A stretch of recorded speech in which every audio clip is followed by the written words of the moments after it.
네, 지금부터 기본국가 포럼 개국 출범식을 시작하도록 하겠습니다. 안녕하십니까. 기본국가 포럼 개국 출범식 사회를 맡은 사무국장 정영길입니다.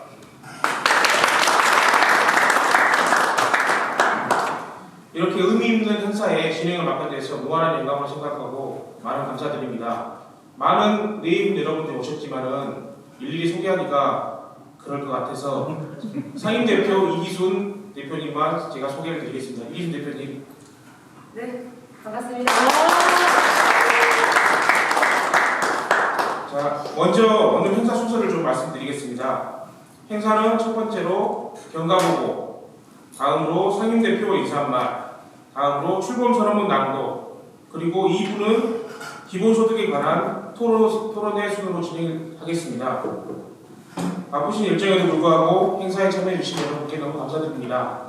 그러면 지금부터 출범식을 시작하겠습니다. 행사 진행상 국민의례는 생략하도록 하겠습니다. 먼저 기본국가 포럼 개국에 대한 경과보고를 박남기 조직위원장이 하겠습니다.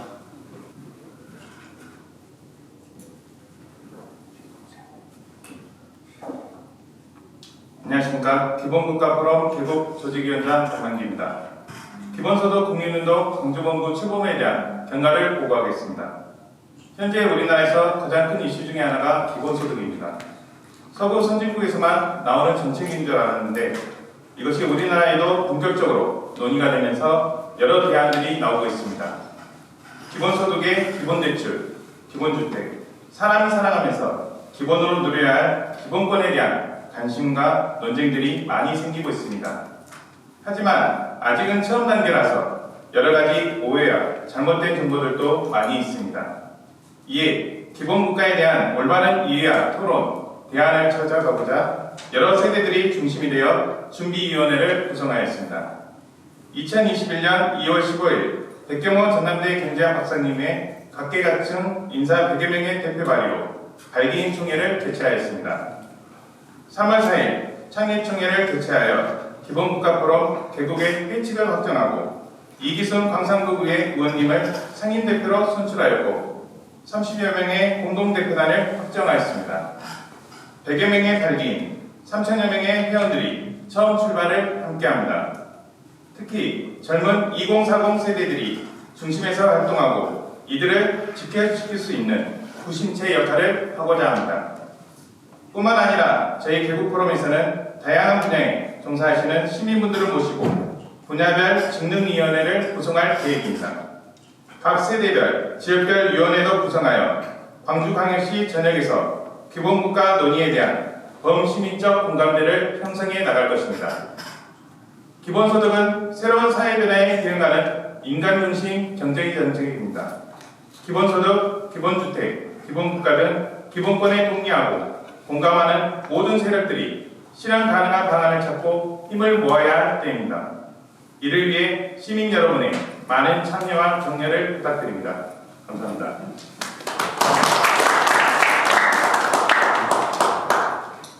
다음은 기본소득 포럼 개국 이기순 상임대표로부터 인사 한 말을 듣겠습니다.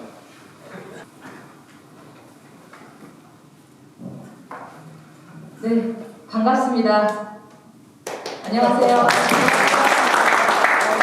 개국 상임대표를 맡게 된 광산구의원 이기순입니다. 인사드리겠습니다.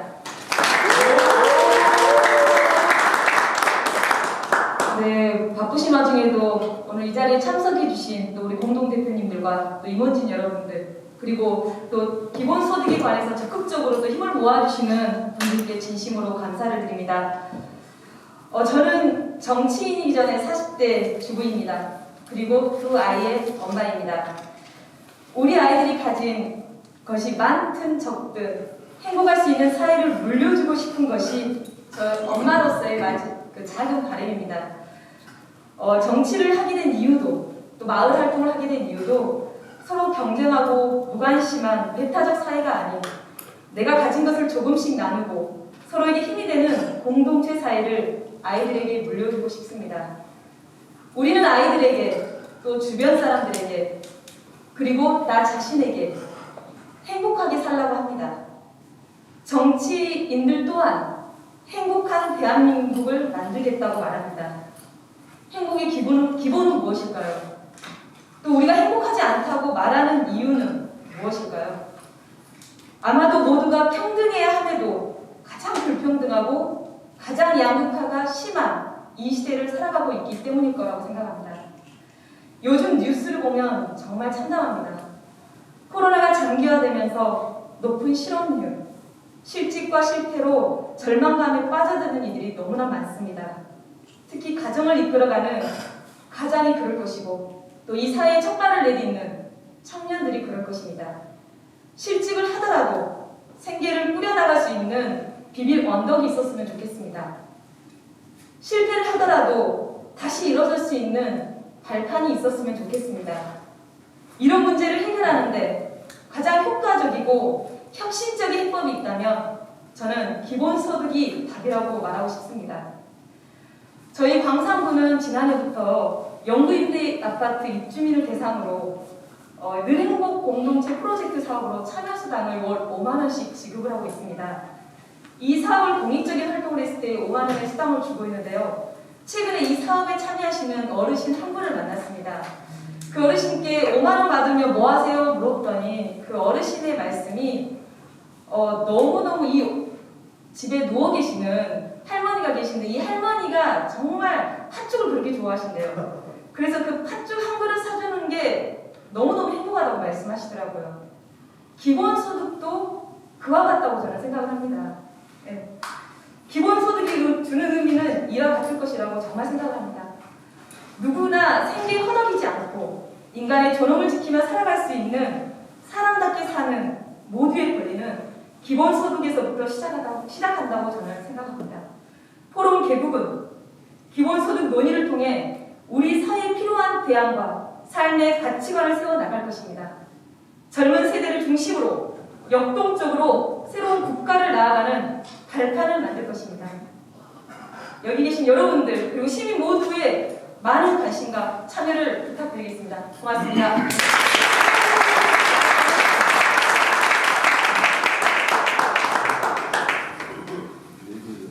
다음은 기본소득 포럼 대구 정치남 강한솔 공동대표의 출범 선언문 낭독이 있겠습니다.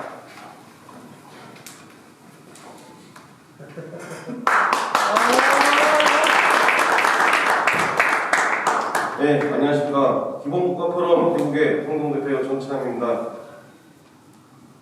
코로나19가 세상을 암흑천지로 만들어 버렸습니다. 전 세계가 빗장을 가로잡고 노심초사할 때 우리나라는 빗장을 열고 선제적으로 코로나19에 대응했습니다. 그 결과 어떻습니까? 전 세계에서 가장 안전한 나라 중 하나가 되었습니다. 우리가 부러워하던 저유럽 선진국들은 우리나라의 방역을 K-방역이라 일컬으며 우리를 부러워하고 있습니다. 그들은 또한 우리를 선도국가라 일컬으며 K-방역 체계를 배우려 합니다. 그렇습니다. 우리는 이제 세계를 선도할 수 있는 역량을 갖추고 있고 그 역량을 여실히 방역 체계에 보여주셨습니다. K-방역, 우리는 자부심을 가져도 될 정도입니다.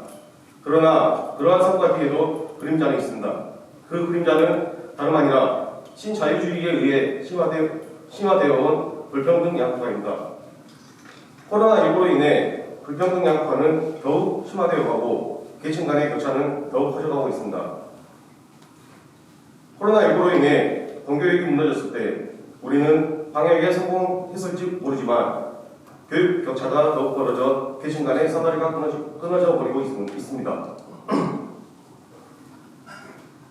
경제 불황으로 폐업하는 자영업자가 많아져 비정규직 서비스 일자리는 더욱 구하기 어려워졌습니다. 도민의 회사처럼 소규모 자영업자에게 물건을 납품하는 중소유통업자 또한 어려워졌습니다. 일부 업종을 제외하곤 대한민국 경제에 어두운 그림자가 엄습하고 있습니다. 어쩌면 어두운 터널로 이미 들어선지도 모르겠습니다.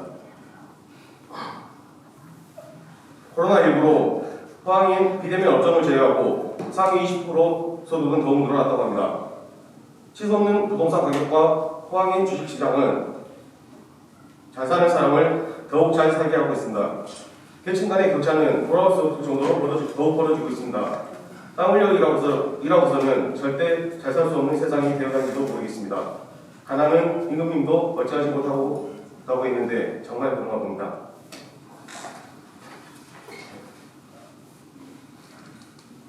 네, 이러한 문제는 비단 우리만의 문제는 아닐 것입니다. 신자유주의와 코로나19로부터 자유로운 나라는 거의 없습니다. 그렇다면 우리 같은 문제를 거의 대부분의 나라가 겪고 있다는 것은 자명한 일일 겁니다. 그래서 우리는 K방역과 같이 다시 한번 적극적으로 이 문제의 해결 방안을 찾아 나서야 할 때이며 그 해답을 기본소득에서 찾고자 합니다. 기본소득은 인간의 존엄을 지키는 것을 넘어 삶의 질을 향상시킬 것입니다.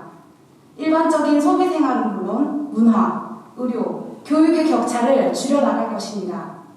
기본주택은 주택으로 들어가는 소득을 소비로 변화시켜줄 것이며 지역 상권이 살아나는 큰 계기가 될 것입니다. 기본대출은 인간에게 많은 기회를 줄 것입니다. 창업을 꿈꾸는 청년도 재기를 꿈꾸는 장년도 다시 한번 꿈을 꿀 수 있는 세상이 될 것입니다. 이는 사회 전반의 큰 활력으로 돌아와 지속적 성장의 기틀을 만들어낼 수 있을 것입니다. 우리는 80년 5월 반세기인 2030년에 우리 선배들이 꿈꾸었던 세상, 대동세상, 그 길을 기본소득에서 찾고 그런 광주를 만들어 나갈 것입니다. 그런 광주는 선도 도시가 될 것이며 그런 대한민국은 선도 국가가 될 것입니다.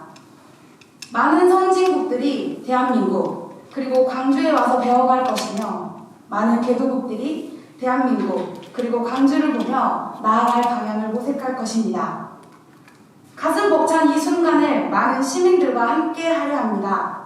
우리 함께 5월 반세기를 만들어 가 주시겠습니까? 2022년 3월 12일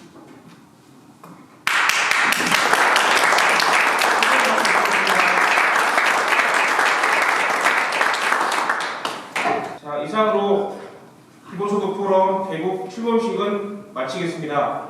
잠시 후 사진 촬영 후에 2부 토론을 시작하도록 하겠습니다. 네, 안녕하세요. 반갑습니다. 사람답게 사는 모두의 권리, 기본이 바로선 국가를 위해 궂은 날씨와 어려운 상황에도 이 자리에 함께 해주셔서 너무 감사드립니다. 저는 오늘 토론의 자장을 맡은 강한솔이라고 합니다. 네, 처음 맡아보는 자장 탓에 시작 전까지도 굉장히 심리적으로 어려운 상황을 맞이하고 있는데요. 긴장이 되는 만큼 기대가 되는 자리여서 그런 것 같습니다. 오늘 토론에는 차별 없이 누구나 받을 수 있는 기본소득, 자산이 없어도 투기에 나서지 않아도 되는 기본주택, 고리대출의 굴레에서 벗어날 수 있도록 기본대출을 주제로 진행이 될 텐데요. 토론을 하기 전에 발제를 먼저 듣도록 하겠습니다.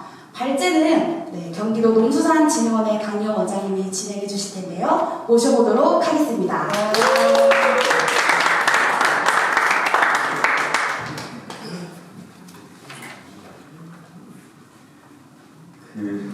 반갑습니다.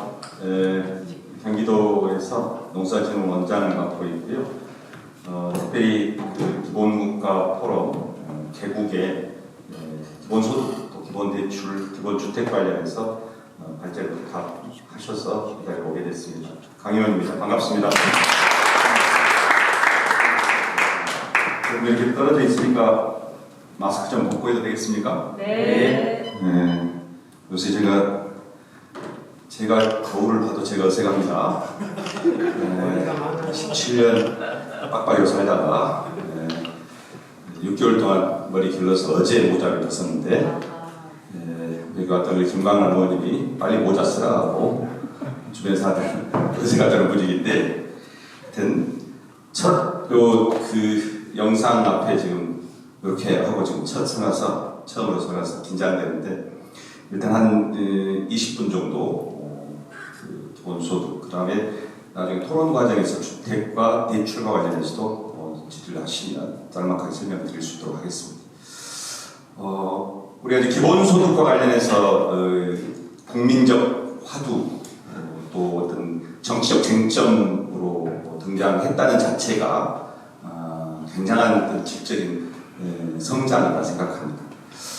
사실 코로나 이전에는 기본소득과 관련된 논의가 굉장히 후진적이었습니다. 남의 나라 일로 지도됐고 기본소득을 주장하는 정치적 입장 관련해서도 굉장히 폄훼된 것이 사실입니다. 역설적으로 코로나 이후에 기본소득, 특히 전국민 보편적인 재난 기본소득이 실시되면서 우리가 내고 있는 세금의 효용성, 내가 낸 세금이 현금으로 나한테 돌아오는 세금에 대한 효능감을 처음으로 맛본 것이 사실이거든요. 그래서 몇 가지 설명을 좀 드려보겠습니다. 쟁점들이 있죠. 사회보장과 기본소득의 충돌 또는 수렴, 즉 기존의 보편적 복지국가의 사회보장 체계와 앞으로 기본소득 국가로 가기 위한 기본소득과의 상관관계 이런 데 대해서도 굉장히 논쟁이 계속 일고 있고, 두 번째는 그야말로 충분성에 바탕한 기본소득 국가로의 전환이 가능한가? 전국민 매월 10만원 주는 것은 가능하되 실제로 목표로 하고 있는 대략 개인별 50만원까지도 가능한가? 재원은 어디에 있는가? 기존의 사회보장 체계를 축소 또는 회수하지 않고 가능한가? 이런 여러 가지 쟁점들이 있습니다. 일단 먼저 다 아시겠지만 기본소득의 어떤 역사적 원리들을 몇 가지 설명을 드리겠습니다. 대체로 기본소득에 5대 원리가 있습니다. 하나는 개별성입니다. 우리는 지금까지 사회복 서비스 또는 사회수당, 그 다음에 각종 보편적인 사회보장 체계 아래서 모든 지급을 개인이 아니라 가구로 지원했습니다. 그런데 기본소득은 가구 대상이 아니라 개별, 모든 개인의 대상입니다. 두 번째는 그런 어떤 정부의 지원이 사실상 소득과 자산을 조사합니다. 근데 그런 조사와 노동 조건, 근로 조건을 보지 않고, 즉 조사와 조건이 없다는 겁니다. 그것이 무조건성. 세 번째는 그런 조사를 통해서 부분적으로 지급하는 게 아니라 전 국민 모두에게 그게 보편성. 그래서 개별성, 무조건성, 보편성. 근데 이것을 1년에 한 번 주든 매월 주든 분기별로 주든 아니면 매주에 주든 정기적으로 주자는 이게 정기성. 다섯 번째가 서비스가 아니라 즉 현물이 아니라 현금으로 지급하는 현금성. 현금으로 지급하는 현금 소득이다. 그래서 이게 기본소득의 5대 원리입니다. 그러니까 매년 전 국민 모두에게 조건조사 없이 전라도 말로 그냥 주는 그냥 꼬박꼬박.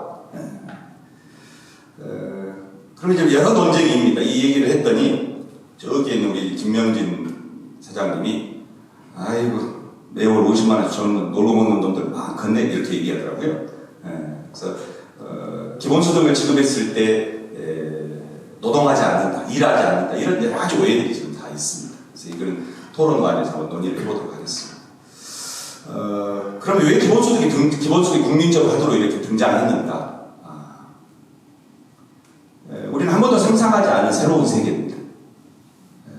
우리는 기본적으로 사회적 취약계층 조건조사를 통해서 거기에 지원해야 합니다. 즉 하후상박, 가난한 사람들을 후하고 부자들은 박하게. 이게 우리 전 국민들이 가지고 있는 지금까지의 공식이었습니다. 이제 좀 달라지고 있는 겁니다. 하나는 왜 기본소득이 전 세계적으로 계속해서 화두가 되고 있는가? 다 아시는 분들이겠지만 기본소득은 이제 등장한 게 아니고요. 아주 오래된 역사인데 가깝게 보면 마틴 루터 킹이 기본소득의 옹호론자였습니다. 킹 목사님은 기본소득 일종의 대행진을 준비하다가 저격당합니다. 미국 사회에서의 기본소득은 혁명적 수단이었기 때문입니다. 대기업 다 아시겠지만 테슬라 우리 회장이죠. 일론 머스크도 기본소득을 지금 추천하고 있습니다.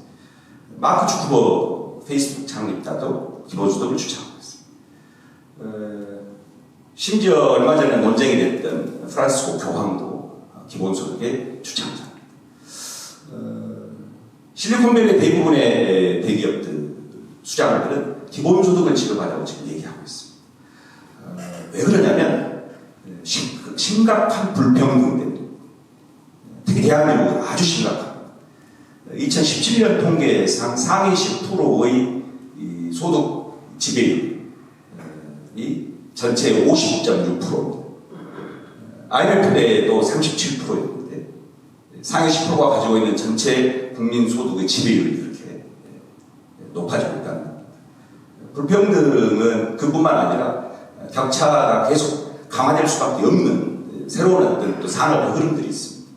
단순히 4차 산업혁명이기 때문에 노동체제가 완화될 것이고 플랫폼 노동이 증가하고 실제로는 일자리가 사라진 이런 어떤 논쟁적 요소가 있긴 하지만 기본적으로 과거의 이 노동체계, 과거의 임금 노동체계와 달리 이 지식자본이 가지고 있는 지식자본이 1% 성장하면 실제로 노동소득 분배율이 0.13%, 대략 0.13%가 낮아진다는 거예요.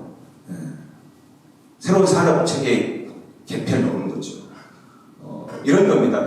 우리가 대공황 얘기를 할 때 항상 대공황을 어떻게 회복했다 이런 얘기만 하지 대공황이 왜 왔는지에 대한 설명을 잘 해주지 않습니다. 전쟁 경제로부터 옵니다. 세계대전 때 무기 생산, 탱크, 전투기 이런 데 대한 어마어마한 이 기술 개발해서 나중에 전쟁 이후에 과학기술의 비약적 성장과 생산력의 증대 요 과정에서 항상 불평등이 심화됩니다. 준비되지 않는 제도 탓에 일부의 이 혁신적 기술을 가진 기업 그 어떤 상위 1%, 2%의 세력들이 어마어마한 자산을 축적하게 되고 실제로는 불평등이 가속화된다는 거죠. 이때 등장했던 게 다 아시겠지만 실제로 뉴딜 정책이 등장해서 유효소를 창출하고 후보 때 공사가 등장하면서 노동소득을 만들어준 거죠. 기본소득은 그런 차원에서 사회보장체계하고 전혀 다른 접근을 하기 시작합니다. 이런 겁니다. 재원과 관련해서도 이런 거예요. 돈이 있냐? 다 주면 좋지. 10만원씩, 20만원씩, 30만원씩. 경기도는 농촌기본소득을 지금 준비하고 있는데 경기도의 특정 면을 공모를 해서 그 면에 농사를 짓냐 안 짓냐 농민 여부를 가리지 않고 모든 주민에게 전 지역에 심지어 그 회사 소재지가 그 면이면 이주 노동자들까지 다 포함해서 지금 기본소득을 지급해 보려고 합니다. 아마 대한민국 또는 전 세계에서 지역 대상 최초의 기본소득 시행지가 되지 않을까 싶습니다. 저희 농수산진흥원이 그 기본소득, 농촌기본소득 실행기관입니다. 놀라운 변화가 있을 거라고 생각합니다. 왜냐하면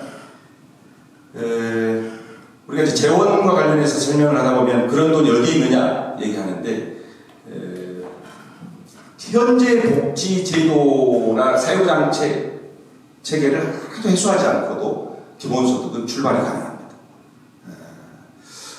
예를 들어 이런 겁니다. 토지보유세, 경기도에서 국토보유세라고 하는 것도 들어보셨겠지만 표준과세 전체 과세 표준에 의하면 6,660조 정도 6,600조. 우리나라가 땅값이 비싸가지고 우리나라 땅을 다 팔면은 캐나다를 한 3번 산답니다. 거기에 1%의 토지보유세면 대략 6조가 만들어져요. 탄소세도 마찬가지입니다. 톤당 10만 원이면 탄소세 때 대략 70조가 마련됩니다. 우리나라는 비과세, 즉 소득공제, 정말 국적불명의 감면 혜택이 많은 나라입니다. 세금 계산이 제일 어렵습니다. 그것도 통계를 내보니까 대략 60조에 해당합니다. 1인당 50만원씩 지급한다 해도 연간 대략 300조인데요. 우리나라의 조세부담률은 잘 아시겠지만 20%를 상회하는데 조세 준조세 다 포함하면 대략 또 OECD 평균 7% 차이가 납니다. 조세 부담률은 대략 5% 차이가 납니다. 2,000조 GDP 대비 5%면 100조예요. 준조세 포함해 사회보장 기여금까지 포함하면 7% 차이가 나기 때문에 아니, 작게 잡아도 대략 100조입니다. 근데 지금 현재 우리 공공사회복지 지출 비중은 OECD 평균, OECD 지금 대략 20.1%, 우리나라는 11.1%입니다. 우리는 저복지국가, 즉 저부담 저복지국가입니다. 적게 내고 적게 받겠다는 겁니다. 그래서 가정경제를 누가 주도하냐? 집안 스스로 주도합니다. 그런데 왜 그러면 정치적 결단을 통해서 복지국가로 성장을 못했느냐? 첫 번째는 우리 국민 정서상 세 가지, 제가 전국 곳곳에서 설명하는 겁니다. 세 가지의 장벽을 넘어서야 되는데, 첫 번째가 정치 적대, 두 번째가 조세 저항, 세 번째가 행정 불신입니다. 근데 행정 불신 세 번째는 코로나 이후에 굉장히 신인도가 높아졌습니다. 신뢰도. 그런데 여전히 제일 크게 정치에 대한 적대와 조세에 대한 저항은 굉장히 높습니다. 우리나라 사람은 세금을 내는데 굉장히 주저합니다. 세금을 내는데 주저하는 저항은 어디서 오느냐? 그 세금이 온전히 나와 내 공동체에 정의롭게 집행된다는 신뢰가 없기 때문입니다. 그래서 우리는 계속해서 그 세금과 관련해서 사실은 박근혜 정부 때 증세 없는 복지한다고 하는데 증세 없이는 복지는 불가능합니다. 쉬운 말로 엄마 아버지의 소득이 없는데 아들, 딸을 유학 보낼 수 없는 겁니다. 다 거짓말입니다. 그래서 OECD 평균의 그 한참 낮은 조세 부담률로 계속 국민들에게 정직하게 고백하고 특별 목적세를 이렇게 걷는다든지 이렇게 해야 되는데, 그래서 한번 질문을 드려볼게요. 만약 조세 부담률을 조금 더 올려가지고 우리 자녀들이 대학까지 전부 다 무상 교육이 가능하도록 하겠다. 이 거둔 세금을 전부 다 대학생들 등록금 되는 데 쓰겠다. 그러면 반대할 사람이 있나요? 왜냐? 근로소득자의 40%는 세금을 내지 않습니다. 조세 부담률은 누진적이기 때문에 누가 돈을 제일 많이 내냐? 상위 10%가 돈을 제일 많이 내게 되어 있습니다. 잘 한번 봐보십시오. 보수 언론들이 왜 증세 얘기를 하지 않는지. 대한민국은 조세 제한이 심해서 건국 이래로 증세를 주장한 정치인과 정치 결사체가 표를 얻어본 바가 없습니다. 무조건 무너집니다. 세금 얘기하면 그렇습니다. 이 공식을 깨야 합니다. 아시겠지만 이제 과감한 정치 담대하게 지금 증세를 주장하기 시작했습니다. 과거에는 소수정당, 즉 진보정당이 그냥 주장하던데, 이제 그 증세도 과거의 부자 증세를 넘어서서 보편 증세를 얘기하기 시작합니다. 보편. 모두 다 내자. 10여 년 전부터 복지국가 운동하면서 했던 얘기입니다. 이게 아시는 분 많겠지만, 나도 낼 테니 너도 내라. 이게 최고의 전략이거든요. 나는 안 낼 테니까 너만 내라면 다 세금 탈루하려고 하지, 부자들 세금 내지 않습니다. 기본소득은 그런 어떤 조세 저항을 무너뜨릴 수 있는 최고의 비법입니다. 이대로 가다가면 저부담 저복지에서 중부담 중복지로 어렵습니다. 마지막 하나 더 말씀드리면, 복지에서 우리가 사회수당이 있지 않습니까? 우리가 지금 무상급식과 관련해서 이견이 없잖아요. 10년 전만 해도 이재용의 아들은 돈 내고 밥 먹으라고 이렇게 했잖아요. 국민들이 다 그렇게 생각했어요. 근데 설명을 한 거죠. 이재용 씨는 아들 밥값을 내는 것이 아니라 법만큼의 세금을 정의롭게 내고 있기 때문에 받는 것은 보편적으로, 내는 것은 차등 무진적으로 해야 됩니다. 아동수당 한번 봐보십시오. 만 7세 이하의 모든 아동에게 지금 10만원씩 매월 지급합니다. 보편적, 정부 수립의 보편적 사회수당, 모두에게 주는 첫 번째 돈입니다. 사회수당은 우리나라와 지금 만 7세지, 유럽은 다 18세까지 다 주는 돈입니다. 네덜란드는 24세까지 줍니다. 24, 5세까지 주고, 취직을 못했다 그러면 31살까지 주고, 보편화되니까. 근데 이 사회수당을 처음에는 상위 10%는 제하고 주기로 했어요.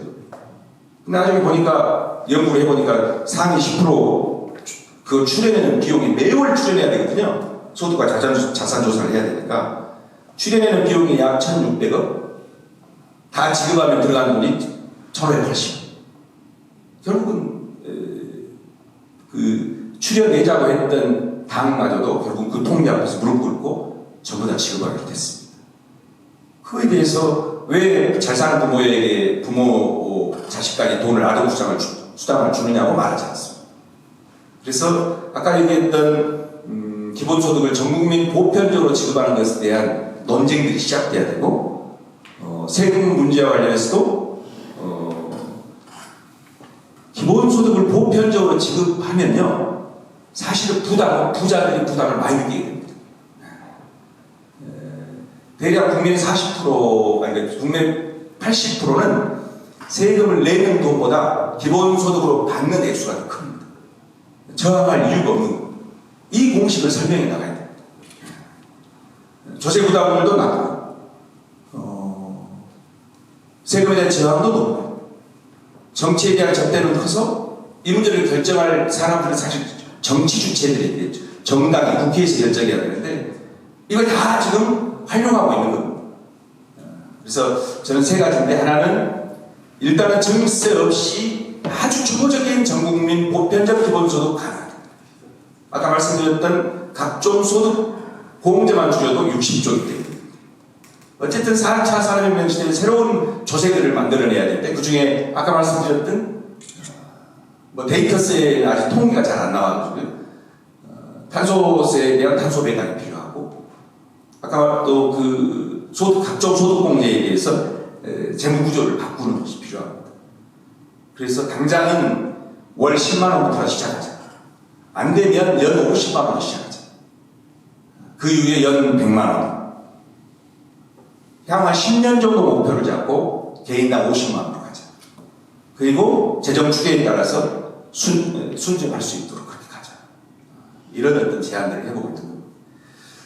대한민국은 못하는 거 아니고요. 안 하고 있는 겁니다. 우리는 늘 미국, 일본을 표준으로 삼고 지난 30년 동안 미국, 일본 따라잡더라고요. 누가 그러대요? 패스트 펠로우가 중요한 게 아니라 앞으로는 퍼스트 무버가 돼야 합니다. 전 세계 어디가 잘하고 있냐? 일국적 차원에서 하고 있는 나라는 없습니다. 알래스카 해봐야 자연적인 공통부라는 석유자원으로 나오는 그 석유 소득을 대략 25%를 전 국민에게 1982년도부터 하고 있는 그 정도입니다. 대한민국 기본소득 국가로 전 세계 최초로 아까 우리 사임 대표님도 그렇고 무슨 뭐죠? 선언문 낭독할 때 보니까 K방향 얘기 나오던데 가능합니다. 촛불민주주의를 완성했던 촛불민주주의 메이드 인 코리아 기본소득 국가로 새로운 산업 체계에도 대응하고 동시에 지금 불평등과 양극화로 완벽한 격차 사회가 왔던 이런 불평등 구조도 개선하고 그리고 지금 3포 엠포 세대 얘기했던 많은 사람들이 있잖아요. 그런데 희망을 줘야 한다고 생각합니다. 완전 기본소득이 어려우면 부분 기본소득, 예를 들어 농촌부 아니면 기본 대출, 기본 주택 얘기 나올 텐데 이런 것과 병합해서 특정 지역부터 아니면 전국의 226개 지자체에 예산을 지원해서 그 색깔대로 자기 지자체 결정해가지고 지자체를 그것이 광역으로 되고 국가 기본소득이 되는 여러 가지 방법들이 있을 것 같습니다. 그래서 일단 바람은 여러 정치적 격변을 통해 가지고 기본소득 또는 기본이 바로 선 나라에 대한 신념과 소신과 철학 그런 정치 추진 체계를 갖고 있는 그런 정치 결사체들이 판단해서 적어도 2022년 3년부터는 아주 작게도 시작했으면 좋겠다. 많은 사람들이 애게게 그럽니다. 지금 농촌 기본소득도 10만원, 20만원, 10만원, 15만원, 20만원, 30만원, 50만원까지 여러 가지 지금 제안을 해놓고 있는데 저는 이제 생계기부요. 지금 아마 54만원 가까이 될 텐데 53만 하여튼 작년까지는 52만 8천원이었는데 생계급여 수급자에 준 생계급여에 준하는 돈을 좀 주자.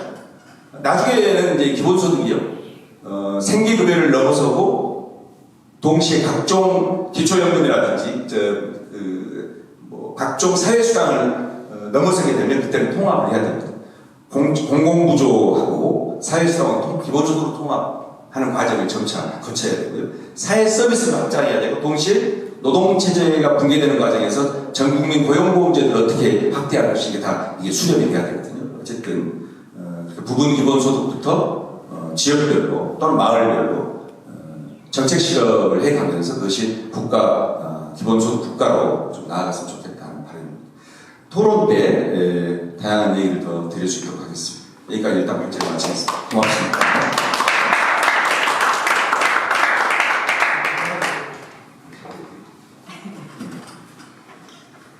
네, 기본소득과 관련된 수많은 논쟁들과 쟁점들, 기본소득이 가져야 하는 5대의 원리, 우리가 기본소득을 해야 하는 이유와 가능한 방법들에 대한 제안까지 해주셨습니다. 토론자분들과 여기 계시는 분들 또한 그리고 이 방송을 보게 되시는 분들도 어떤 생각을 하시는지 참 궁금한데요. 방송을 통해 보시는 분들은 생방송이 아니니 나중에 댓글을 통해 문의를 해주시면 원장님이 댓글 달아주시겠죠? 네. 그때 그렇게 확인을 하도록 하고요. 현장에 함께 해주시는 토론자분들은 어떻게 생각하시는지 모셔보도록 하겠습니다. 네, 인사는 함께 모시고 소개드리도록 할게요. 네, 그럼 토론자로 함께 해주신 분들을 소개해드리도록 하겠습니다. 먼저 광주광역시의회 그린기드 특별위원장 김강란 시의원님. 네, 안녕하세요. 전남대학교 백경호 박사님. 광주 청년지갑 트레이닝센터의 주세현 센터장님. 한길 세무회계사무소의 최혜영 대표님. 안녕하세요. 네, 저희가 토론자별로는 3분 정도의 시간이 준비되어 있고요. 네, 먼저 첫 번째 순서로 광주 청년지갑 트레이닝센터의 주세현 센터장님 토론해 주시겠습니다. 네. 안녕하세요. 저는 청년부채를 사회적 부채로 보고 부채 문제 해결을 위해 활동하고 있는 광주 청년지갑 트레이닝센터의 주세연입니다. 저희는 광주광역시 청년금융복지 지원사업인 광주 청년드림은행을 통해서 3년간 900여 명의 청년분들을 만나왔습니다. 작년에만 377명의 청년을 만났는데요. 오늘 현장의 목소리를 좀 들려달라고 하셔서 현장의 상황들을 전달하고자 오늘 자리에 함께하게 되었습니다. 광주광역시에는 광역 단위의 금융복지센터가 없습니다. 그래서 저희 청년 단위에서 이 사업들을 지금 진행하고 있는데요. 작년 한 해에만 사실 코로나로 활동이 줄었음에도 불구하고 저희가 예년 대비 상담 신청이 40% 이상 증가했습니다. 또 3개월 이상 연체했던 이들의 비중도 3배 이상 증가했습니다. 청년층의 경제적 어려움을 실제로 현장에서 체감할 수 있었던 한 해였습니다. 작년에 만난 377명의 청년 중 10%, 11.4%, 43명은 불법금융 피해를 겪은 청년이었습니다. 당장의 생활비가 없어서 돈을 빌릴 곳을 찾다가 불법금융의 피해를 입었고 어디 한 곳에 손내밀지 못한 채로 저희에게 찾아왔었습니다. 또 한편으로 377명 중에 15%에 해당하는 55명의 청년들은요, 심리적 어려움을 겪고 있었습니다. 뉴스에서 나오는 20대 여성의 자살률의 급증, 그리고 청년들의 무기력함들을 현장에서 확인할 수 있었고요. 이들의 상당수는 치유를 위한 공간, 시간, 여유, 심리 상담의 지원 등을 누리지 못한 채 그 어려움을 혼자서 감내하고 있었습니다. 또 저희를 찾아와준 청년의 3분의 1은 취업 준비 중에 있었습니다. 그 기간 동안 생활에 대한 불안함, 미래에 대한 불안함을 가지고 돈과 빚에 대한 고민을 나누고자 저희를 찾아왔습니다. 저희는 미래를 준비하는 과정에서도 가족의 뒷받침이 없다면 청년부채가 발생할 수밖에 없다는 것을 계속해서 확인하게 되었습니다. 이는 기존 제도 내에서도 안정적인 삶과 미래를 그려나가기 어려운 이 청년의 현실인데요. 이미 심화되어 있는 불평들 속에서 가난에 배물림, 심지어는 더 나아가서 빚에 된 물림은 더 나은 미래를 꿈꾸기 어려운 현실입니다. 노력하지 않았기에 그런 삶을 사는 것 아니냐는 시선에 저는 단호히 아니라고 말씀드리고 싶은데요. 사회 구조적 불평등으로 발생한 문제를 개인의 책임으로만 남겨두지 않았으면 하고 오늘의 그 자리가 기본소득의 논의가 그러한 측면에서 상당히 의미 있다고 생각합니다. 공동체와 연대에 대한 우리 사회의 합의를 이끌어 나가는 기본소득의 방향으로 논의가 진전되었으면 좋겠고요. 특히 기존 복지제도 및 수급제도가 가구 단위에서 개인 단위로 지급돼야 한다는 제안에 적극 환영하는 바입니다. 가족 구성원의 한 명으로 자리하다 보니 만 29세 이하의 청년들이 가족을 벗어나 자신만의 삶을 꾸려나가기 어려운 것들을 확인했고요. 기본소득 논의 내에서 그러한 개별 지급과 관련한 논의들을 계속해서 확장해 가렸으면 좋겠다는 생각입니다. 그 밖에 기존 복지제도에서 품지 못했던 청년들이 마주하는 프리랜서, 초단시간 근로자, 플랫폼 노동자 등까지도 포괄할 수 있는 논의로서 확장되길 희망하고요. 사회 안전망과 공동체성에 대한 합의를 높여내고 시민의 권리 측면에서 최소한의 삶을 보장하기 위한 논의로서 활발히 이루어지길 바랍니다. 이만 발제 마치겠습니다.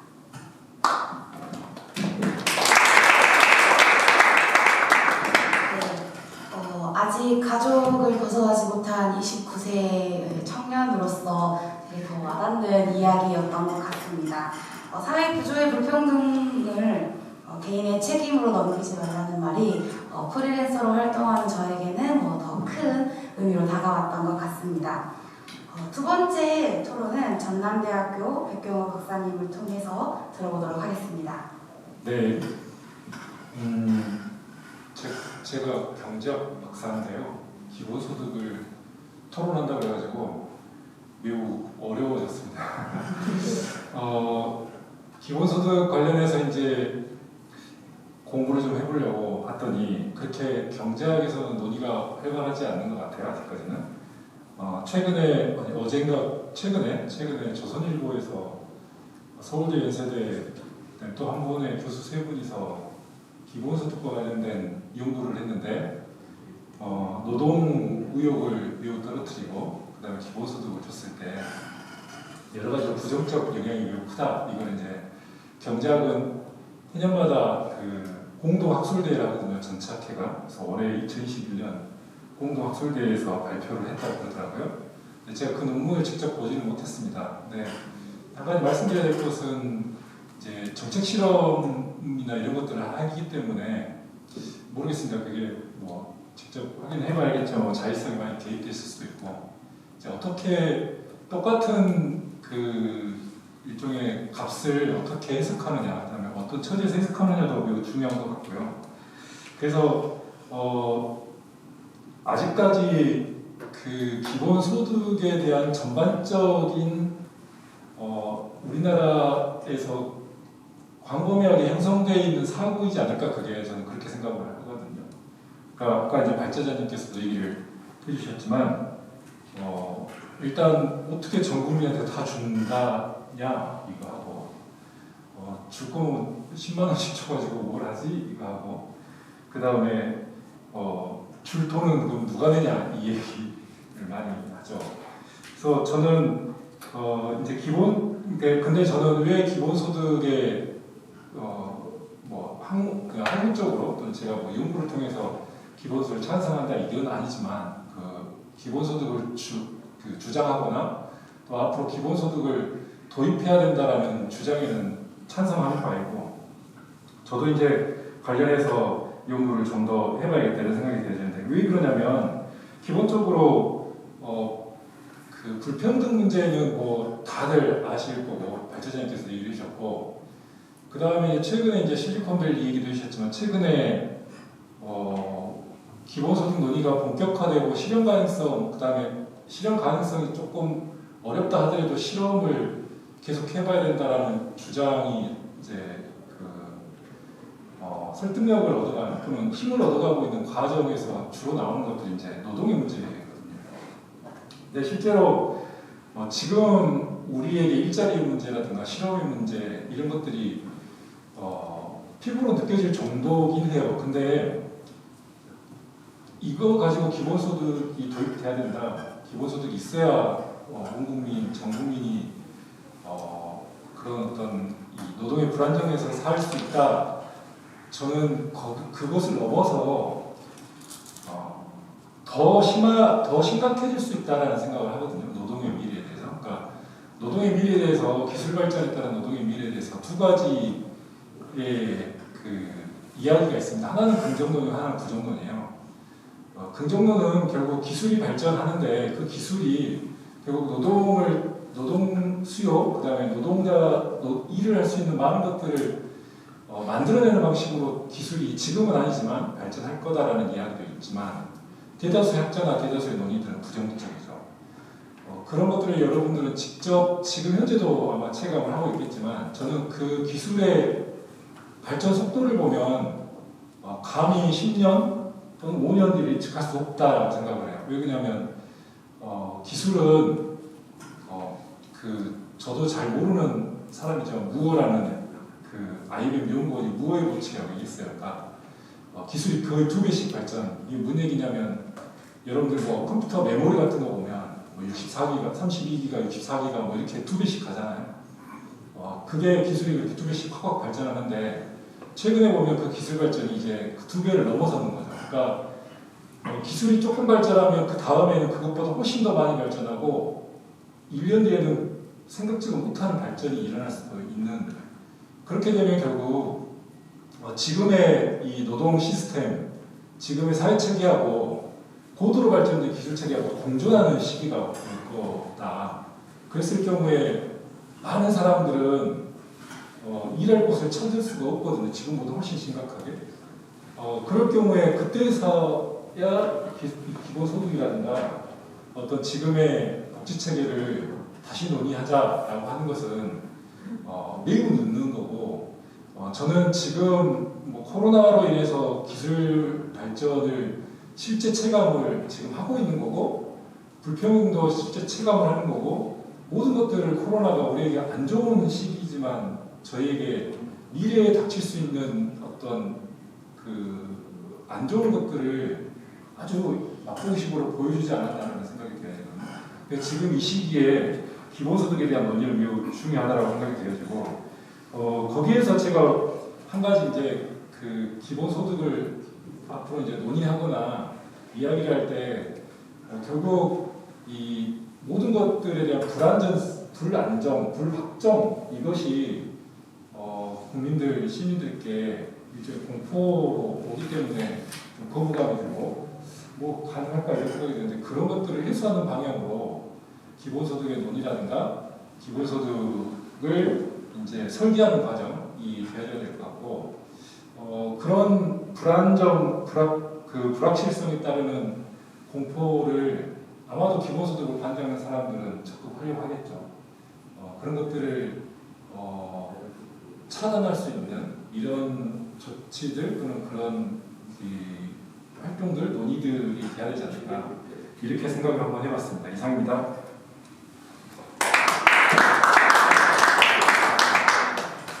네, 경제학에서 보여지는 부정적인 시선들, 논쟁의 지점들을 이야기를 해주신 것 같습니다. 예측 불가능한 노동의 미래, 우리가 늦지 않게 논의하고 설계해야 되는 부분도 함께 이야기를 해주셨고요. 다음은 세 번째, 한길세무회계사무소 최유영 대표님의 토론이 있겠습니다. 안녕하십니까, 최유영입니다. 너무 어색해. 재미가 나서.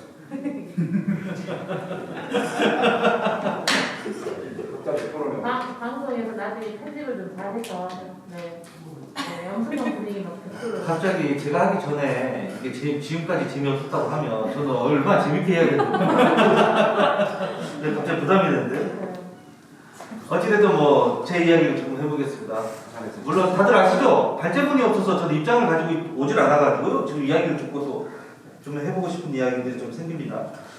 강의원 원장님께서 이제 말씀해주신 이제 기본소득은 대부분 이제 통계학적으로 지금 할 수 있다, 가능하다 이런 표현을 좀 해주신 것 같고요. 또 우리 백경호 토론자 같은 경우는 앞으로 어떤 세상이 좀 열릴 것이냐 이런 데에 대한 좀 고민들 이런 것들 말씀 좀 해주셨어요.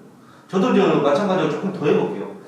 그러면은 뭐 이러한 기본소득이 도입이 된다면은 앞으로의 세상은 어떻게 변할 것인가? 저는 이제 이거에 대한 이제 고민이 있어요. 근데 우리는 거기에 대한 약간의 경험을 해봤죠. 작년에 재난지원금으로.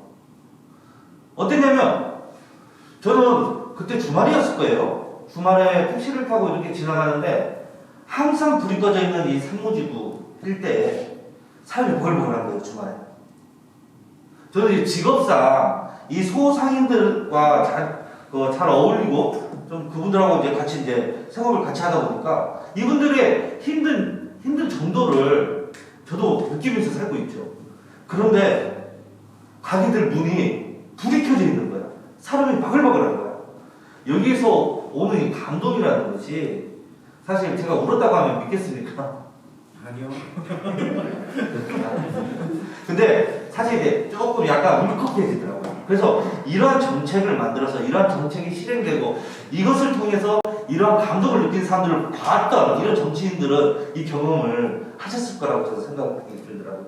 그렇다면 조금 전에 말씀드렸던 앞으로 세상은 어떻게 될 것이냐 기본소득이 아까 우리 이기순 대표님께서도 말씀하셨지만 5만 원이라는 돈으로 팥죽1그릇을 사서 우리 할머니한테 드려서 그것이 너무 행복했다고. 그렇다면 그 5만 원이 또 어디로 팥죽을 팔아서 5만 원의 돈 매출이 생겼을 때 그 돈 또 어디로 갈까요? 또 그렇게 돈은 어디로 갈까요? 경기도에서 내놓은 자료에 의하면 그렇게 나온 돈은 승수효과라고 하거든요. 이 돌고 돌아서 2.5배인가 돈 나겠더라고요. 그렇다면 거기서 오는 세금은 또 얼마나 될까요? 이렇게 고민해본다면 기본소득을 주저할 필요는 없다. 우리가 뭐 100조를 쓰면 100조가 다 쓰여지냐? 아니, 우리는 거기서 7, 80% 다시 회수할 수 있다, 세금으로. 저는 이런 생각이 한번 들고, 또 하나 이제 우리 백경호 토론자님이 말씀하셨듯이 사실 우리는 많은 정치인들이 4차 산업혁명에 대해 준비를 해야 된다 하지만 우리 백경호 토론자님처럼 4차 산업혁명하면 두 가지가 문제가 생겨요. 하나는 일자리가 없어지고요. 하나는 이제 잘 사는 사람들만 더 잘 살게 되는 거죠. 이 두 가지 문제가 다가오는데 거기에 대해서 해결 방안을 말을 하는 정치인은 없죠. 사실 우리 또 백경호 토론자님, 박사님 앞에서 할 얘기는 아니지만 케인즈는 1930년도에 그런 얘기를 했어요. 2020년이 되면 인간은 하루 4시간 이상 일을 하지 않아도 된다. 이 전제 조건은 뭐냐면 기술의 발달에 의해서 그 부가가치는 인간 모두가 다 나눠 가질 거라고 생각을 한 거예요. 아니죠. 지금의 우리 경제 생태계는 어떻습니까? 잘 사는 사람들, 자본가들, 그들이 그 부가가치를 다 가져가는 구조이기 때문에 노동은 억압될 수밖에 없고요. 우리 이렇게 변하는 것이 몸뚱아리만 가지고 있는 사람들은 못 살 수밖에 없는 세상이 오고 있는 거예요. 여기에서 우리는 어떠한 방식으로 이 문제를 해결해 나갈 것이냐. 4차 산업혁명이 오는 것을 막을 수가 없죠. 그렇다면은 우리 보통 일반 민중들이 앞으로 다 입을 피해에 대해서 어떠한 식으로 방향을 전환해 나가야 되느냐. 여기에 대한 고민은 저는 기본소득에 있지 않느냐. 기본소득을 비판할 것이 아니라 그런 문제들을 해결할 수 있는 대안을 내놓으면서 기본소득을 비판해야죠. 할 수 없다? 저도 아까 말씀드렸잖아요. 할 수 있는 만큼이라도 하자. 이것이 절대 모두 다 없어지는 것이 아니라 되려 우리한테 돌아올 것이다. 활력으로 돌아올 것이라고 저는 믿어지지 않습니다. 그렇습니까, 박 처자님? 물은 마시나요?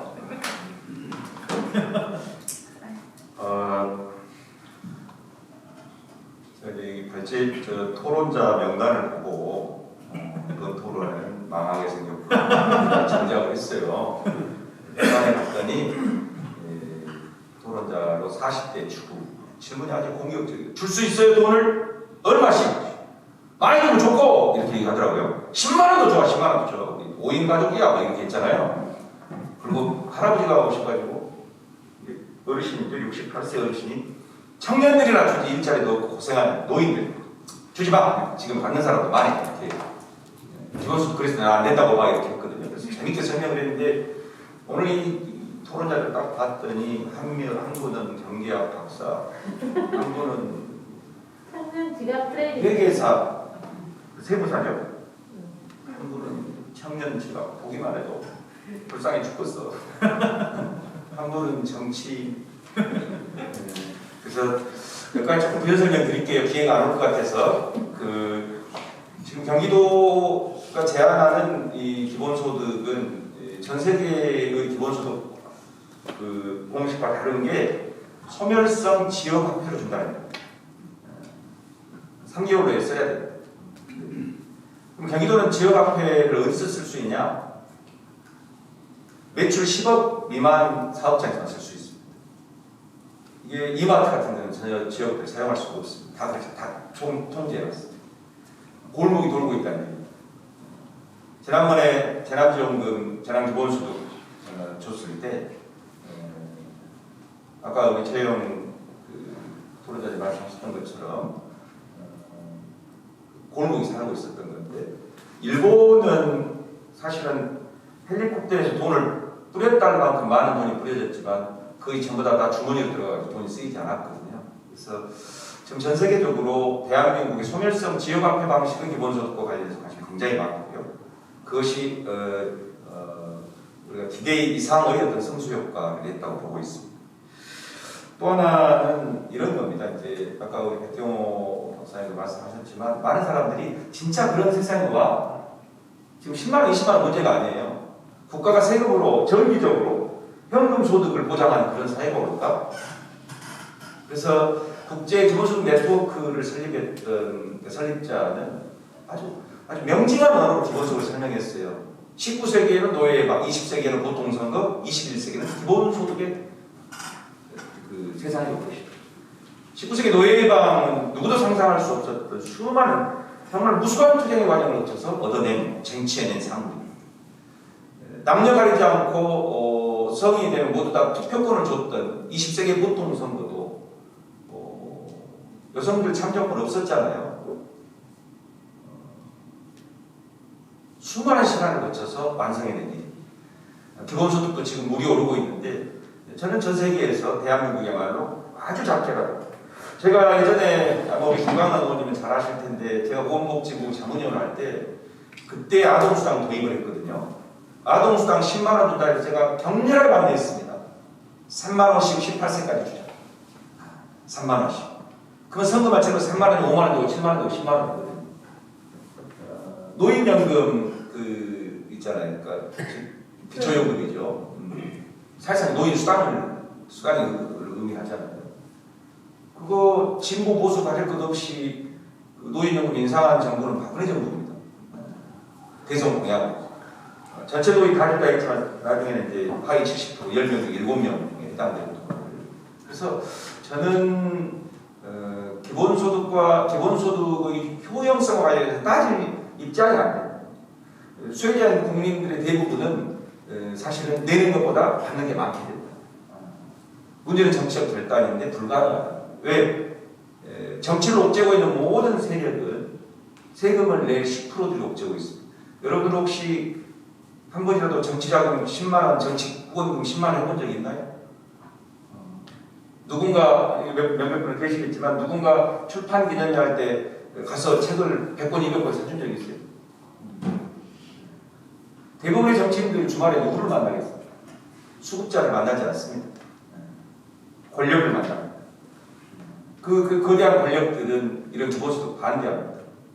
100% 증세로 이어지기 때문이고 그러나 그 증세에 대한 혜택은 가난한 사람들이 입는 겁니다. 마지막 말씀은 아까 노동체제 말씀하셨는데 여러 가지 이견이 있지만 그럼에도 불구하고 대부분의 문명 이론가들이 설명하는 게 있는데 어쨌든 4차 산업혁명은 왜 1차 전기기관, 전기, 지식자본 3차까지 오고 나서 다시 4차라고 얘기하냐. 대한민국은 만약 지금의 사회보장 체계 개편 없이 이대로 새로운 시대를 맞이하면 붕괴 직전에 이릅니다. 이유는 사회보장 체계의 핵심은 사회보험에 있습니다. 사회보험은 기본적으로 복지국가는 완전 고용을 전제로 나아갔던 것입니다. 직장이 있어야 사회보험 혜택을 받았던 것이거든요. 지금 플랫폼 노동이나 노동체제 완화가 또는 노동체제 소멸이 그러면 직장이 사라지는데 그 사회보장의 70%는 사회보험이었는데 우리는 다들 복지를 공공부조만으로 생각합니다. 대략 전체 포션 10%로 차지하지 않습니다. 나머지는 사회서비스나 사회수당이 채우고 있는데 이렇게 노동체제의 새로운 개편과 관련 준비를 하지 않으면 이 저복지국가인 대한민국은 대단히 선진국인 나라인데 문제가 생기는 것이죠. 그래서 저는 이렇게 보는 겁니다. 사회보장과 기본소득의 수렴이 필요하다. 우리는 더 나은 복지를 위한 충분한 사회보장 조세 재원들을 만들어 나가야 됩니다. 적어도 OECD 평균을 가야 될 거 아닙니까? 그 다음에 이제 특별세를 통해서 기본소득을 실현하고 이게 양자가 같이. 그래서 전 세계 주고가는 건 대한민국 가능하다는 겁니다. 기본소득과. 왜냐? 너무나 지금 저부담 수준에 있기 때문에 이걸 끌어올리는 과정에서 기본소득과 기존의 사회보장 체계를 버무려서 갈 수 있다. 이런 생각을 해보고요. 상상력만으로는 안 됩니다. 작은 거에 실험을 하고 실제로 집행해보죠. 그래서 기본소득의 표준적 원리에 빠지지 말자. 이렇게 이게 정기성에 맞냐? 이게 무슨 충분성에 맞냐? 이런 것보다 실제 해보는 거예요. 그래서 저는 기본소득 국가의 전 세계 모범국가 한번 돼봤으면 좋겠다. 이런 생각이 듭니다. 또 저는 질문이 있을 줄 알고 아까 발제를 한 2시간 해버릴 거예요. 네, 아주 재밌는 토론이 되고 있는 것 같습니다.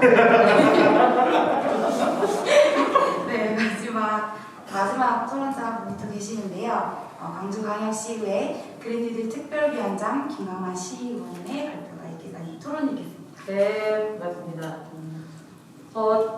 이게 지금 저희가 정해진 시간이 있는 거죠? 네. 저는 오늘 그 기본소득과 관련해서 여기 오신 분들도 그렇고 발표를 나누고 싶은 이야기는 이거였어요. 기본소득이 필요하지 않다고 생각하는 사람은 주변에 아무도 없는 것 같아요. 그런데 질문을 던져보면 이게 가능해? 라고 하는 측면이 있고 이거는 국민적 합의를 끌어내기가 쉽지 않아. 이런 게 제 주변에는 그런 질문이 있어요. 그러니까 이것에 대해서 근데 이야기를 해보면 두 가지 질문을 구체적으로 기본소득이 왜 필요한지라고 질문을 던져보면 실제로 우리 사회의 심각한 양극화 문제로 이 불평등이 얼마나 구조화되어 있는지에 대해서 구체적인 사례들을 이야기하다 보면 이 문제를 풀 수 있는 이 문제는 그러면 풀어야 하고 해결해야 되는데 이대로 놔둘 거야? 옛날에는 계천에서 용났지만 계천에서 용날 수도 없고 그러면 계층의 상승 이런 것도 전혀 꿈꿀 수 없고 그러면 가난한 사람은 영원히 더 가난해질 거야. 부모 세대보다 더 가난한 세대를 살아야 하는 자식 세대가 지금인데 이걸 계속 구조로 놔둘 거냐. 그래서 구체적인 사례 우리 사회의 불평등이 계속 심화되고 있는 구체적 지표와 사례들을 우리가 굉장히 많이 공부해야 하고 더 공론화해야 된다고 생각하죠. 첫 번째. 그리고 두 번째로는 그러면 이 구조화된 불평등의 사례들이 더 이상 구조화되지 않고 그래도 이게 비빌 언덕이 되고 최소한 희망을 만들어가려면 사회적인 최소한의 안전장치를 안전망을 어떻게 만들 거냐인데 그 논의에 어쨌든 기본소득이 불을 지피는 거잖아요. 그래서 그것을 지금 당장 우리가 어떻게 해갈 수 있어라고 하는 지점에서 오늘 발제하신 강현 원장이 말씀하신 것처럼 경기도의 재난지원금을 지역화폐, 소멸성 지역화폐로 사용하게 했더니 나타났던 사례들이 사람들한테는 굉장히 효용이 실효성 있게 다가오는 것 같아요. 그래서 그런 사례들 그리고 지금 지급하고 있는 아동수당 얘기 들어보면 아주 기가 막힌 사례들이 많아요. 아동수당 어떻게 사용하는지. 그리고 광주가 최근에 그 아동수당을 보태야지 24개월까지 20만 원을 더 주거든요. 10만 원에. 뭐 이제 일종의 인구수당으로. 그런데 제가 볼 땐 기본소득을 처음에 우리가 설계할 수 있는 매월 뭐 60만 원까지 초기 안 되더라도 분기별로 얼마씩 정기적으로 설계할 수 있는 예산은 여기저기 많은 것 같아요. 현재 예를 들면 광주가 여성 청소년들한테 18세까지 생리대를 무상으로 사용할 수 있게 무상 생리대 지원금을 예산을 세웠거든요. 그리고 지금 논의하고 있는 건 교통카드를 사용하다가 사라지는 돈이 한 1년에 한 70억 정도 된대요. 이게 환산. 이런 돈을 모아서 청소년들은 무상복지, 대중교통은 무상, 이런 것들 다 설계하는 과정을 다 모아보면 사실은 우리가 접근할 수 있는 기본소득의 재원, 그러니까 기본적으로는 1차 시작할 수 있는 재원이 있다고 보고, 두 번째로는 반드시 근데 증세가 필요한데, 그래서 이제 두 번째 논쟁은 그 증세 논의에 우리가 불을 붙여야 된다고 생각합니다. 이 증세와 관련해서 실제로 모든 뭐 유럽들도 그러고 보편적으로 지급하되 많이 보는, 그러니까 소득 격차가 워낙 심하니까, 자산 격차도 심하니까 그런 심한 여기에 소득에 제대로 된 세금을 매기는 것, 요것에 대한 논의를 어떻게 해가면 좋을지 사실은 발제자한테, 저는 발제자가 연원위에 우리가 이 기본국가 포럼의 개국이잖아요. 개국.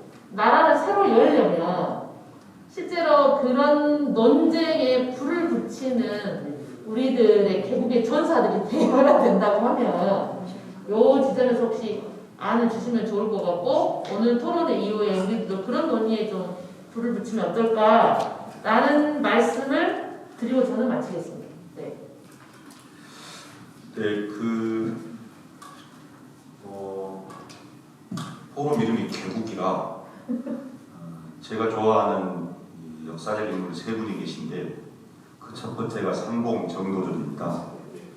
두 번째가 대동계를 만드신 정여립 선생, 세 번째가 단재 신채호 선생, 싸우다 죽은 여자. 여러분들이 이분들 다 어디서 오셨는지 이렇게 엮여가지고 모르겠네요. 웃지도 않고 제가 보니까 불필요하게 엄격한 사람들 생각분이 많은데 너무 그러면 안 되기 때문에 삼봉 정도전 선생이 정말 이 개국의 마중물이 됐잖아요. 새 나라를 만들었는데 우리가 1700만 촛불로도 우리 개혁했지만 사실상 손바닥을 열어보니 우리 국민적인 만족도가 굉장히 낮은 게 사실입니다. 1700 촛불이 한때는 깃발로 보였고 한때는 축창으로 보였었는데 지금 이 4년 지나서 우리는 이런 개혁을 주창했지만 실제로 얼마만큼 개혁했는가에 대한 그 1700만 촛불의 영혼을 다 담아냈는지에 대해서 회의적입니다. 그래서 아마도 이름을 이제 개혁을 넘어 새나라를 만드는 개국이 되고, 아마 이 자리에 계신 분들이 그 개국의 권문세족형 진보가 아니라 신진사대부형 진보로 새로운 결심을 한 거 아닌가 싶고요. 김광호 의원님 말씀처럼 김수영 동의해야 됩니다. 전라도 말로 나도 내 관계 너도 내 부러, 이 운동을 이 개국 밑에다가 나도 내 관계 너도 내 부러 공부 하나 만들어가지고 계속해서 압박을 가해야 됩니다. 그러면 소득과 자산의 불평등을 완화시킬 수 있고요. 실제로 적은 액수가 같지만 잘 한번 생각해 보십시오. 10만 원이 4인 가정에 40만 원, 연간 480만 원입니다. 한 해에 누가 480만 원을 갑자기 생돈을 줍니까? 50만 원씩 받으면 600만 원 1인당. 우리 가족 5인 가족이거든요. 6은 사실 3천만 원. 누군가 3천만 원을 그걸 1년에 한 번 준다면 3천만 원을 12월 말에 준다 쳐봐요. 불가능한 겁니다. 굉장히 불가능한 상상 같지만 아까 노예방어 보통선거처럼 충분히 가능하다는 얘기입니다. 참고로 경기도에 아마 그 포스터 보니까 개국 포럼에 기본대출과 기본주택 얘기했던데, 기본대출과 기본주택은 기본소득보다도 더 불가능한 얘기를 지금 하고 있는 겁니다. 지금 경기도는 올해 신도시의 50%를 기본주택으로 좀 가져갈 거예요. 기본주택의 핵심은 분양주택이 아니라 임대주택으로 활성화하는데, 우리가 임대주택에 대한 편견이 좀 있잖아요. 혹시 아세요? 임대주택에 대해서 그 임대주택 사는 아이들한테 학교에서 하는 말? 휴거? 휴거 아세요? 휴거? 휴먼시 아버지들? 휴거를 안 돼요. 알싸? LH에 사는 사람. 다 임대주택에 대한 편견이 있는데 경기도는 그리고 임대주택을 공공임대주택을 들어가려고 해도 소득 자산 나이를 따지잖아요. 경기도의 가구가 475만 가구인데 집 없는 사람이 209만 44%가 집이 없어요. 무주택자입니다. 집 없는 사람이 8% 사회적 취약계층 또는 신혼부부만 거기 들어갈 수 자격이 있잖아요.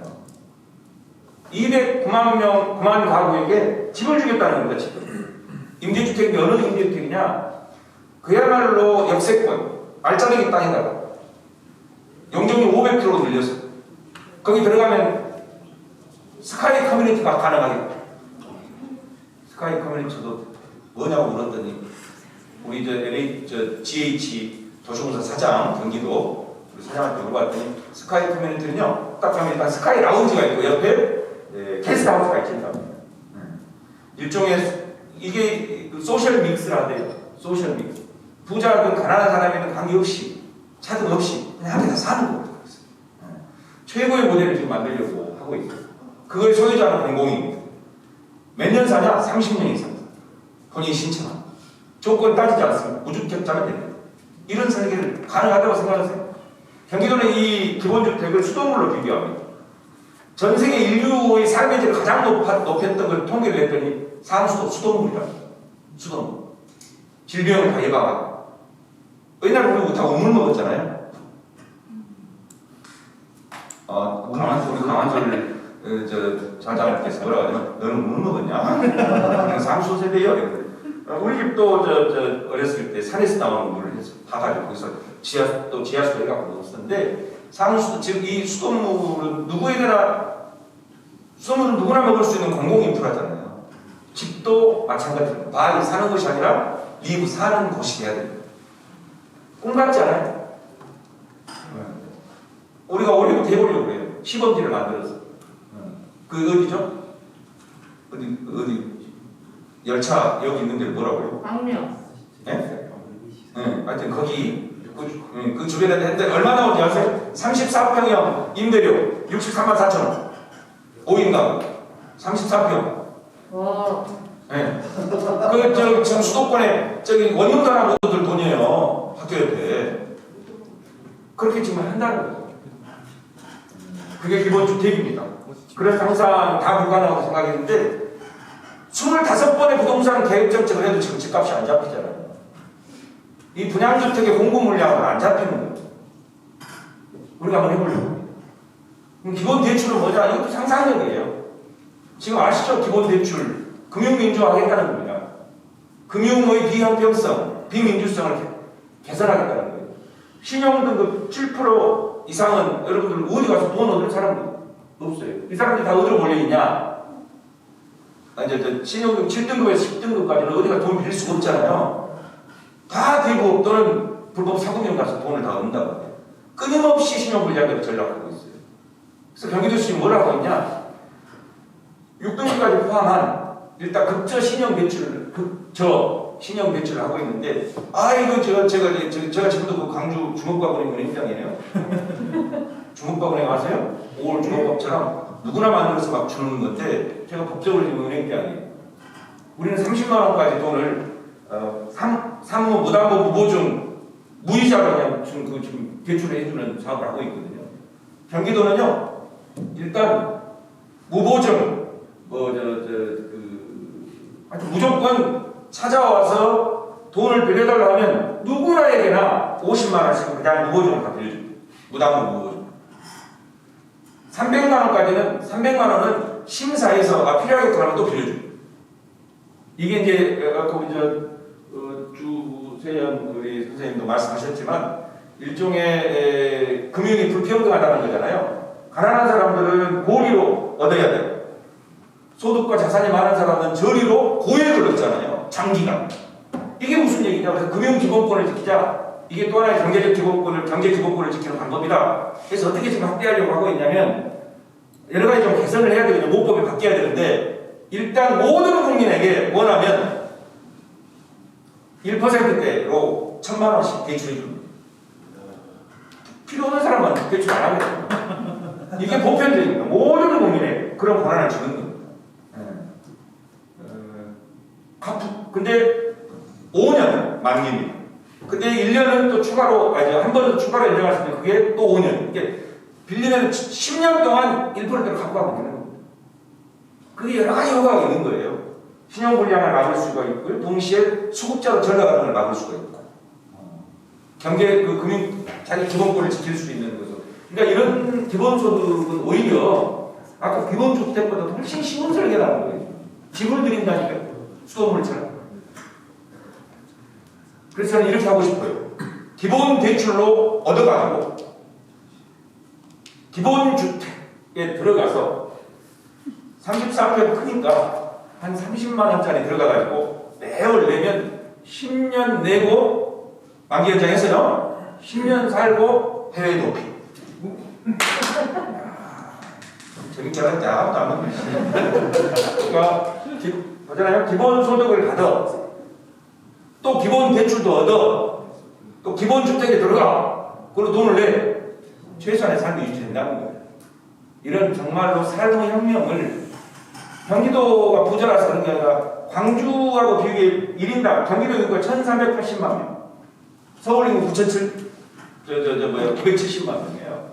대한민국 인구의 4분의 1이 모여 사는데 그럼 돈이 많냐? 제가 돈이 많다고 그랬더니 그 이모 지사님이 그런 얘기 자꾸 하지 말고 경기도는 돈 많은 게 하는 게 아니고 1인당 계산했더니 광주가 더 많은 거 아세요? 전체 저기 70조거든요. 본청 예산이 29조예요. 근데 그것을 1,380만 원 나누니까 6조 예산인 광주가 더 많다 이 말이에요. 1인당. 그러니까 돈 없어서 실험 못한다는 얘기 하지 말라는 얘기죠.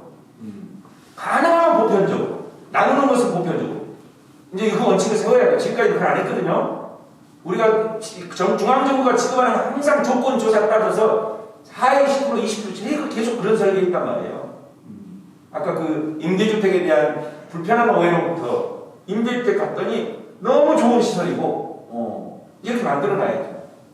그래야 이 문제 풀 수 있다 해서 어쨌든 기본 3종 세트, 기본 소득, 기본 주택, 기본 대출이면 우리가 적어도 아까 인간의 존엄성이 보장되는 최소한의 삶의 질을 유지하면서 뛰어내리지 않고 연탑을 피우지 않고 번개탑 피우지 않고 살 수 있는 삶의 기본이 유지된다. 기본권을 지키는 그 제도도 있다 이렇게 설명을 드리겠습니다. 혹시 플로우에서라도 질문이 있으시면 경기도 홍보 좀 하려고 왔더니 각자 다 가르쳐드릴 자기 얘기 끝내고 여기까지 하겠습니다.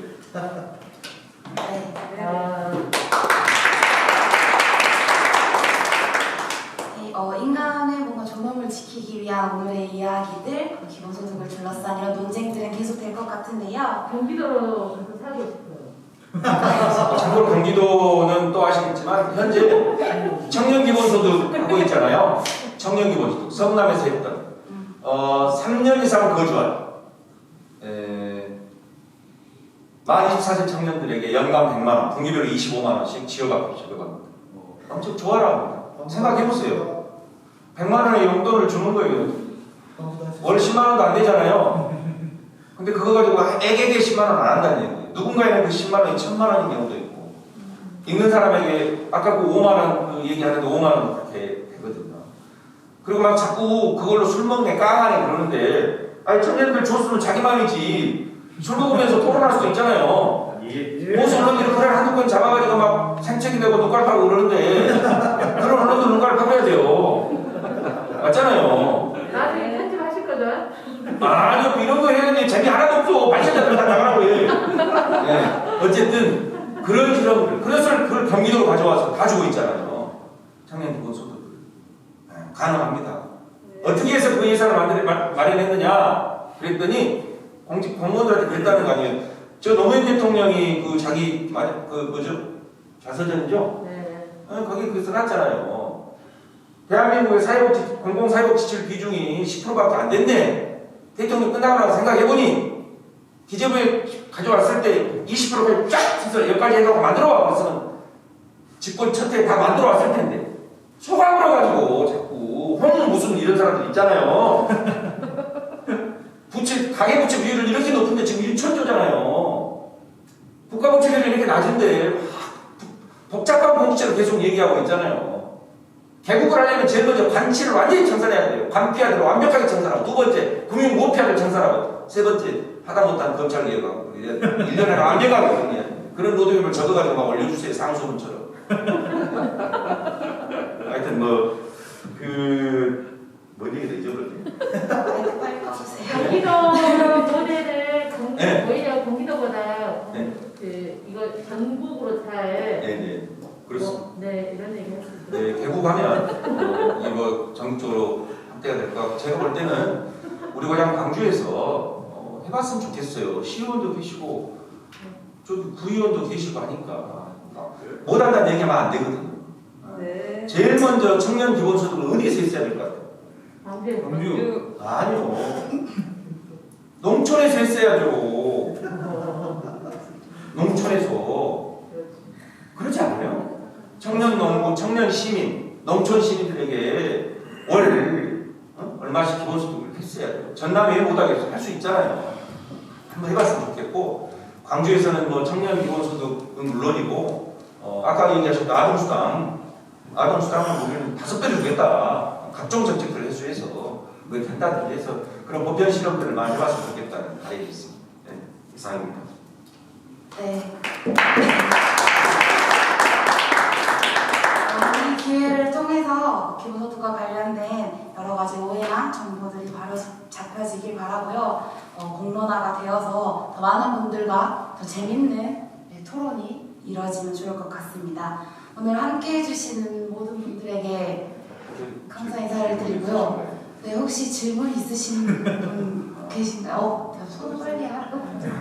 네, 그럼 오늘 함께해 주신 모든 분들 감사드리며 오늘 토론회를 마치도록 하겠습니다.